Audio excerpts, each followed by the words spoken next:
You see, I'm not a person who usually watches some series or some movies. Believe me, most of the actors and most of the movie names that you know, I know none of them. But you see, the only actor that I really watch and the only movie, I mean, series that I really admire is the Peaky Blinders. So today is the March 20th. This is the day when they are gonna release the last season of the Peaky Blinders. It's gonna be the seventh season. See, again, I'm not watching any series except Peaky Blinders.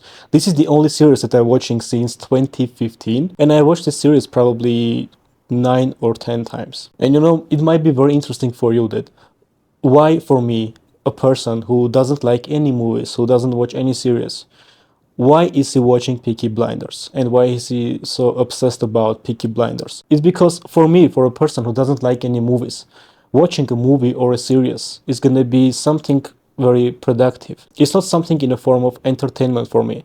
This is something that I can watch and at least learn something. So you see, most of the people really like these Marvel movies, like the Batman, or I don't know if Batman is part of the Marvel, but I'm saying about these old fantasy movies when the hero is not a real person and can never be a real person. But I really like watching documentaries and series or movies that are scripted based on a real story. So when I'm watching something and it is not based on a true story, I'm not gonna watch it.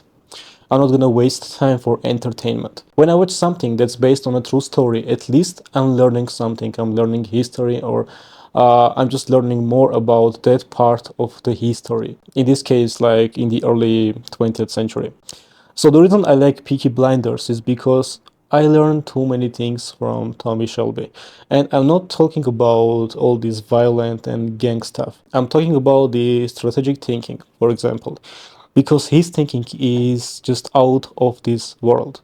And the difference between Peaky Blinders and other movies is that you can actually learn strategies and apply it to your real life. I mean, yes, you can watch, for example, the Batman, and you can feel brave for some time, but you don't really learn anything. So if you're gonna watch a movie or a series, at least watch something that's gonna teach you something. It's gonna shape your mindset. It's gonna give you some other perspective, some alternative perspectives of your life. So for example, the Tommy Shelby is the ultimate and the greatest example of a man who had something and got everything. So he started as this very small bookmaker, and most of the people who would be in his place, they would just I don't know, stay the same, you know, stay local, stay in the small hit in the Birmingham, and just doing all this shady bettings, the gambling stuff. But his thinking is about growth. He has very enhanced growth mindset.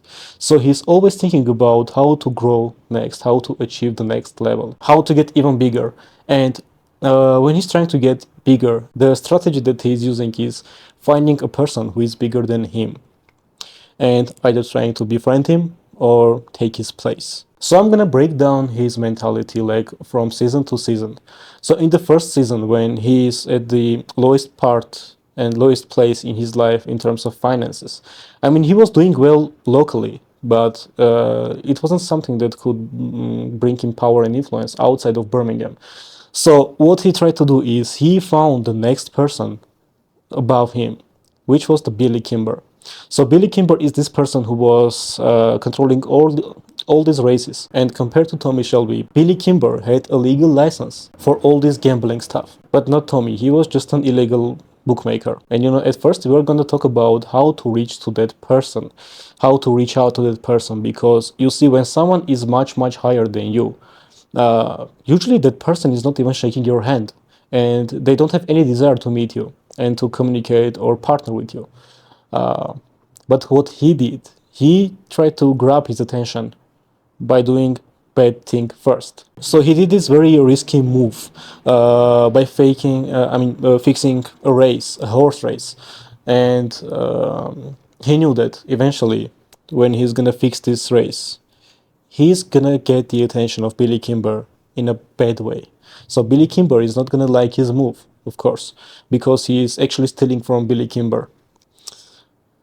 But at least Billy Kimber is now knows his name. So when Billy Kimber appears, and starts confronting Tommy. Now at least Tommy can offer something. And of course, before that meeting, Tommy researches him. And the most importantly, he's trying to find his weaknesses. Not the strong parts, not the things that he can admire, but the weaknesses.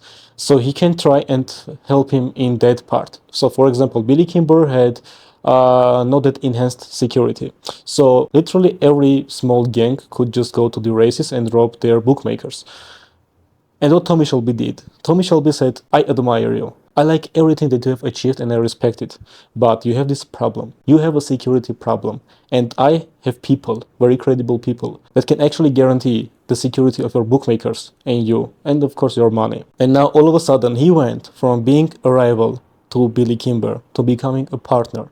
So now they started to partner together. Of course, like in the end of the season, he's gonna kill Billy Kimber and take everything that he has. But I'm talking about this like very smooth transition from taking yourself into a position that now you are sitting in front of a very important person. How to grab an attention and how to know what you can offer in exchange. I know in some cases it might not work because it also depends on the person. No one is Tommy Shelby. No one really has the skills that he has. But at least you can just use this strategy, his tactics, because the way he upgraded himself and his life to get in a better position and having a gambling license and making eventually more money is incredible. And now when he controls not just small hit, but he is controlling the whole Birmingham, the next desire for him and the next goal is London. And that's very, very ambitious goal because, I mean, Birmingham compared to London is a very, very, it's a village basically. And now when he went to London, he knows that there are now two big players in London. So now he is facing not just someone like Billy Kimber who was just working single-handedly alone, but now he's trying to get attention of Italians and Jews. And he is actually using the same strategy. He goes to one of the pubs, one of the restaurants that was owned by the Italians.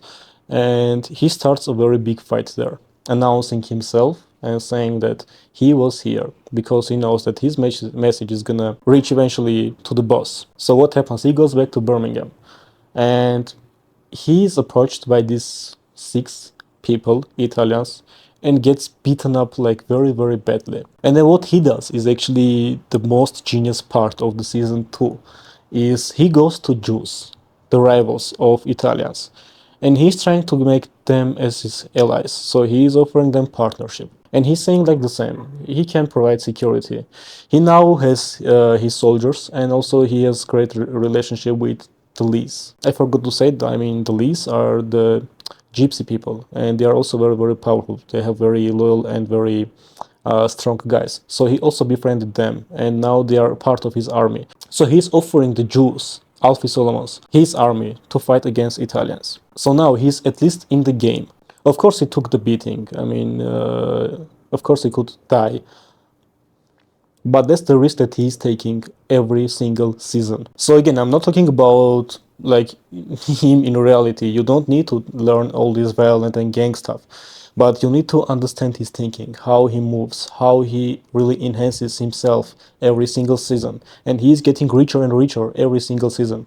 And that's not just by accident. Every time there is a new season, you see Tommy Shelby just having a new idea how to move up, and eventually he goes into politics, and starting from sitting with people like Billy Kimber, now he sits with Winston Churchill. Now he's actually someone who can really shape the future of the Britain. And I wanted to also think about the local political people of your country. I don't know where you are from, but I'm sure there are some people who are very, very powerful. And I mean, the local people really know their story, like their background. They know that they came from nothing, but now all of a sudden they are the biggest and the richest person in that country. But when you talk to people, they usually say that it was an accident. And, or they just come up with all these made-up stories that a fortune just fell into their head one day. But in reality, it's really something like in this case, like in Peaky Blinders. like in the case with Tommy Shelby. So it's just a like very small step-by-step growth uh, of meeting very, very important people and either befriending them or taking their place. That's what it is. So the reason I love this series is not Tommy Shelby as a person, as a character, but as an example of a person who goes from very small to very big. And if you like that series as well, for the same reason maybe that I like, I also have a very great exercise for you. After watching this video, after watching the series of Peaky Blinders, go and start learning about the local important people of your country. Try to find some sources of their past stories, like how they became what they are now. Because most of the time, it's not an inherited wealth. They created it from zero. Somehow. It somehow happened. You just need to find out how.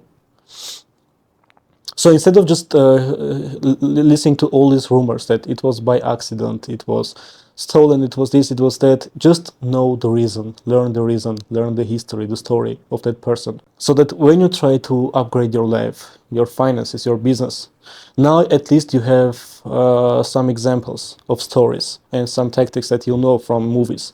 So instead of just watching an entertainment movie, a comedy movie, watch something like Peaky Blinders or some documentaries that can actually help you and just personally make you grow.